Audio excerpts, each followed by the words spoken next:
Franak Viacorka, an advisor to the Belarusian politician and non-resident fellow at the Atlantic Council's Eurasia Center. He joins us from Reykjavik in Iceland. Thank you so much for your time. This is a decisive move now from Russia to bring in these North Korean troops. How could that change the dynamics on the front line of this war? So if we got confirmation that North Korean soldiers are really participating in the war, it will be a major escalation of the war. And of course, it will allow Ukraine to ask for permission to use US weapons for longer range. Also, it shows that Putin is testing the limits. Right now, it looks that North Korean soldiers are not directly involved, but he is checking the Western reaction. If there will not be strong response, it's very likely that in the next few days we will see Koreans on Ukrainian-Russian border.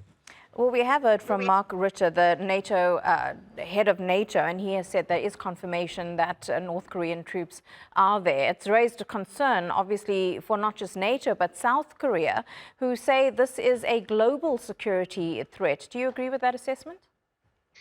Of course, it makes the Russian-Ukrainian war the international global war. This allows many other countries to join and also to support either Ukraine or Russia with military forces.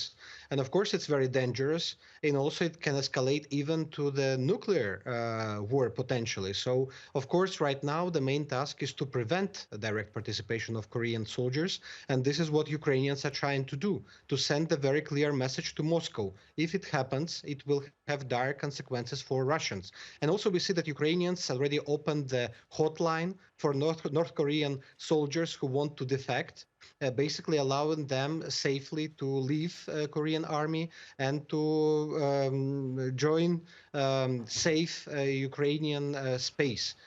We will see. We will see what will happen. But right now, the international reaction is much needed.